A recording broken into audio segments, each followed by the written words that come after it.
Et l'halachot. Beruchim tiyu rabotai. Nous sommes aujourd'hui le 22 du mois de Shvat. Et dans une paracha très très chargée, c'est toutes les règles et les lois qu'on a reçues directement après Yitro, Matan Torah, la semaine dernière. Notre paracha contient 53 devoirs mitzvot. Et il y en a une juste au milieu, qu'elle est très importante. C'est marqué dans la paracha, Ki tir'eh hamor sonacha rovetz tachat masao, hadalta me'azov lo, azov ta'azov imo. Traduction, quand tu vois l'âne, le homer de ton ennemi qui est en train de tomber, tu vas tout faire pour l'aider. Si vous vous rappelez, l'année dernière, on a partagé au nom du Baal Shem Tov que Hamor, Homer, Hmar, c'est aussi le matériel, c'est notre corps. Quand quelqu'un qui voit que son corps il tient pas la route, parce qu'entre le corps et l'âme, il y a toujours une concurrence. Un, il n'aime pas l'autre. Le corps, il aime tout ce qui est matériel, manger, etc. L'âme, elle veut tout ce qui est spirituel. Musique, odeur, la belle... Et entre les deux, il y a une concurrence. Si tu vois que le corps, il ne tient pas, ça ne sert à rien de le charger encore en plus des jeûnes et tu vas faire des jeûnes tous les jours. À la fin, il va craquer. Donc, il faut aider le homer, le hamor, l'âne, le corps pour se relever avec l'âme. Mais il y a une autre explication. On la partage toujours, heureusement, une fois par an, on se rappelle de ça. C'est dans le Talmud, Psachim, page 113. Quand tu vois l'âne de ton ennemi, quelqu'un que tu haïs, voilà, son acha, la Gemara, elle demande comment est-il possible d'haïr quelqu'un.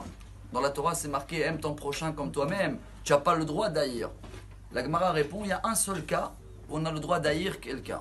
C'est quand tu le vois faire une faute grave, une faute d'adultère, mais tu es le seul témoin. Alors, comme dans la paracha de cette semaine, c'est marqué Al Pishnaim Edim Yakum Davar, il faut toujours 2 témoins. Toi, tu es seul. Par contre, celui-là, tu peux le haïr. Mais, et voilà la grande révolution d'aujourd'hui.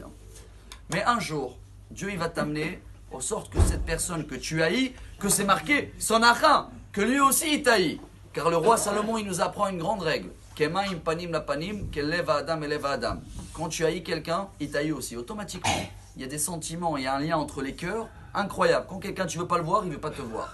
Mais un jour, Dieu il va faire en sorte qu'il va t'amener devant toi avec une panne de voiture. Bon, à l'époque, c'est son âne qui a coulé. Et là, qu'est-ce que tu vas faire? Tu vas l'aider ou pas? Alors la Torah, elle dit, oui, Azov ta'azov imo. Pas seulement tu vas l'aider, Rabbi Moshe Cordovero, le Ramak, le maître du Harizal, il rajoute, il dit, d'abord tu vas l'aider, c'est sûr, mais en plus, Azov, ça veut dire aussi en hébreu, laisse tomber, quoi laisse tomber? Dieu il est en train de t'envoyer une mérite pour classer l'affaire, pour arranger cette situation, comme ça il n'y a plus d'haine. Alors chacun de nous, peu importe s'il y a des fois des petites histoires, bien sûr que ça n'arrive pas à l'haine.